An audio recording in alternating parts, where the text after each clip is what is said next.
What's good, YouTube? Shalom, shalom, and welcome to the channel. So, I've been playing this game a lot, and man, I've been having an absolute blast with this game. Yes, the game is in early access, but it currently costs $30 to buy it. And I have seen videos on YouTube suggesting that there's a way to get a free Steam key, so maybe that's something to look into if you're interested in trying this game out. I just went ahead and paid the $30 for it, and me personally, I felt like it was worth my money. So all the gameplay you see in the background is me using my Xbox controller, so that's a major W because I'm not really big with mouse and keyboard.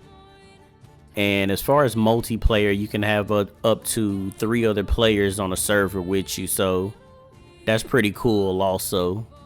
And this game is currently labeled as an open world survival game, which is pretty accurate because everything in the environment is hostile, and once you dead, like the dragon is constantly blowing poison clouds on top of your head.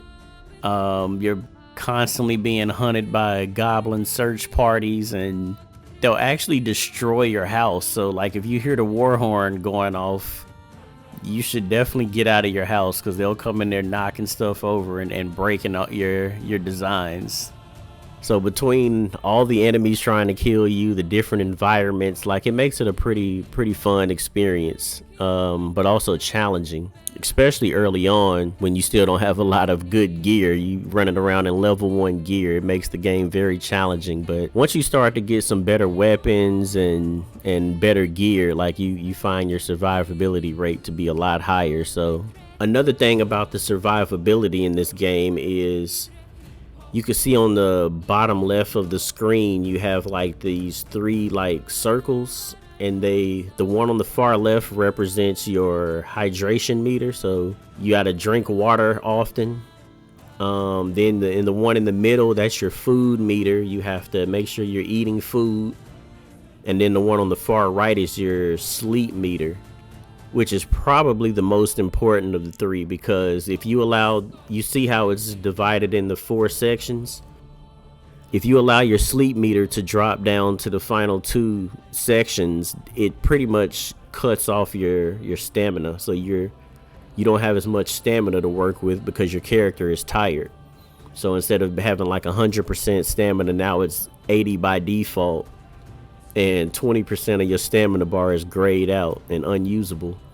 And then if you allow it to drop to the last square, then that 80 becomes 60%. So it's like really important before you go out on any adventure to make sure you sleep, make sure you got plenty of clean water and clean food, because you also you can't just drink like the dirty water. You got to purify it, and then you have to cook all your food. So it's always important to make sure you got a bunch of food and ingredients stocked up on you before you head out into the world. But also at the same time, try not to keep too many important things on you, because whenever you die, your character drops all the loot that you have in that area, and it makes you respawn back to an earlier checkpoint, or like more like a teleport shrine. You got to go back a couple of environments basically, unless you dropped the teleport shrine recently, and then you have to literally run all the way back to where you died to pick up all your loot again. So definitely keep some water and food on you, but try not to have all your important items on you. At some point you got to build like a storage chest and put some of your more important items in the storage chest. Try not to carry everything with you all at once. So all in all, the game is really good. And it's still in early access, which is crazy, but the combat feels smooth. I've been having a blast using the bow and arrow. The bow and arrow is pretty smooth, and the actual skill line technically isn't even out yet. Right now you just got like basic, it's like a bare bones bow and arrow at this point. Like you don't have no bow skill line. You got a aim down sight feature, you got some hip fire trick shots, and then a lot of the higher level bows have a special ability. Well, all the weapons in the game have a special ability tied to them. So So yeah, overall the combat is just really good. They have great swords. They have like a two-hand maul, destruction staves. You can do sword and shield combat, and the shield is really smooth as well, because it has a parry mechanic in the game, and if you do a perfect parry, it allows you to do a counter attack for increased damage. So I absolutely love the combat.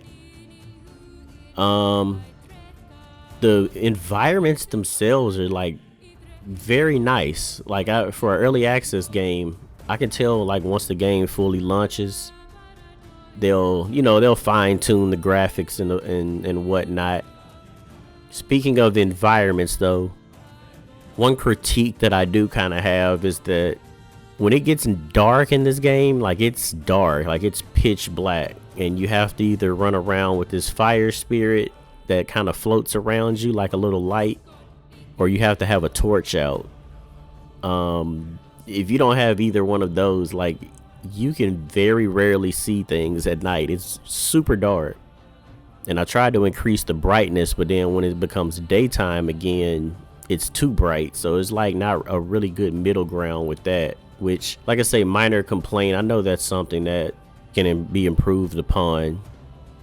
Also, one thing that I would kind of like to see changed in the environment, like I was saying, everything is trying to kill you. I feel like the game would have so much more life to it if the goblins were attacking the wolves were attacking the goblins, you know, like if the creatures themselves actually interacted with each other instead of just walking past each other, and then as soon as they see you, everybody's chasing you around the map.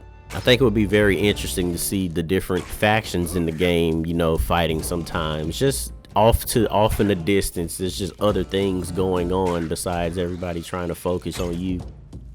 This game also has crafting. You can level your different skill lines. Your food skill line. You got one for like mining and all that. And then the house building in this game is next level. Like, this is by far one of the greatest house creation systems I've ever seen. It, like, all the pieces kind of snap into place really well. You got a lot of different things to choose from, and man, I've seen some people make some of the most creative things ever in this game. Like, they've been making some amazing building designs. This kind of made me rethink my little crappy hut that I've been working on. I'm gonna have to figure out a way to make a better house in this game, but that's kind of my overall first impressions of the game. I'll definitely make more videos as I find out new things and learn more things, so be on the lookout for that. And all in all, it's really fun. Definitely recommend giving it a try if you haven't already. And yeah, I hope you enjoyed the video. Y'all let me know how y'all feeling about the game. Let me know if you've tried it, if it looks interesting. Let me know how y'all feeling about it, and I will catch you in the next video. Peace.